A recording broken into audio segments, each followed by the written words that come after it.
so you learned all that stuff, and what was the next step after that? The next step, I worked for a year or two inside a couple other successful chiropractors' offices, and I'm very grateful to them. They gave me a great deal. They treated me well. I just kept a percentage of whatever I brought in. I was never in one of those bad situations where a chiropractor takes advantage of you or sets up a bonus structure that's not realistic or withholds money. So it was good. It was great. Gave me an opportunity to learn in two very different clinics. One, they're both sports medicine minded, which I like. It's a lot of manual therapy, active care. One was in a suburb, so it was a lot more younger kids, soccer moms. The other one was downtown Houston, so it was much more urban, a very different patient population.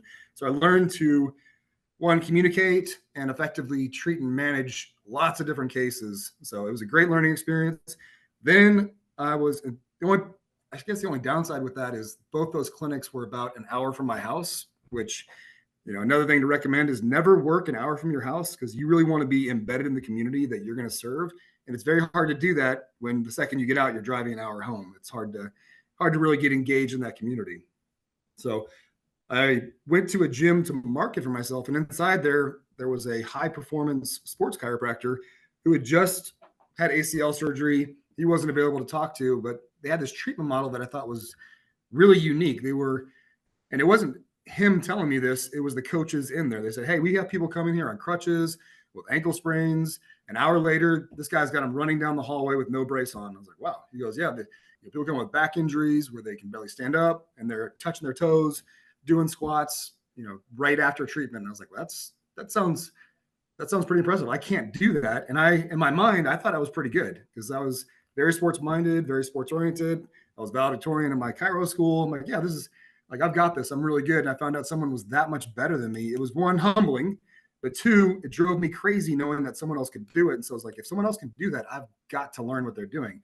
And it was a company called Arasti. There was like 2 employees in the whole company. It would take a whole nother podcast to go into the history of where all the treatment model came from.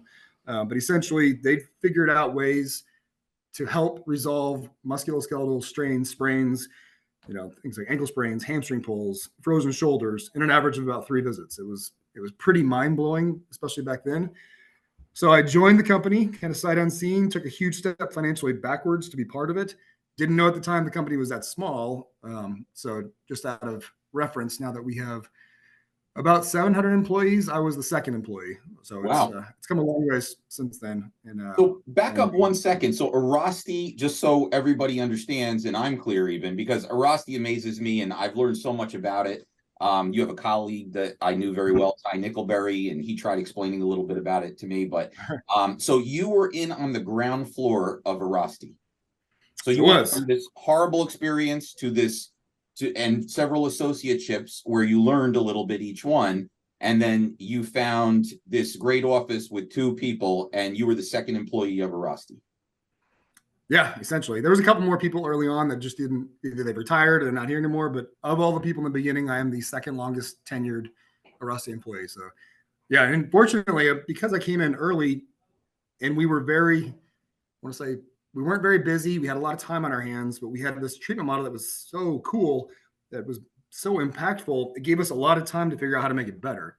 And back then it was all cash. So we had to deliver, one, a great patient experience, a great patient outcome. And at the end of it, so because it was a very, very small practice, you're the front desk person, you're taking payment, you're communicating, you're the billing department. I mean, you are 100% of basically everything. So you have to learn the business at a very, very core level to fully understand it, which makes you appreciate it more. So when you do go work for someone else where those things are taken care of, it is like, oh, all I have to do is be a doctor and document what I do and treat patients and communicate. Like, that is fantastic. That's the greatest thing ever. And especially if I can make a good living doing that.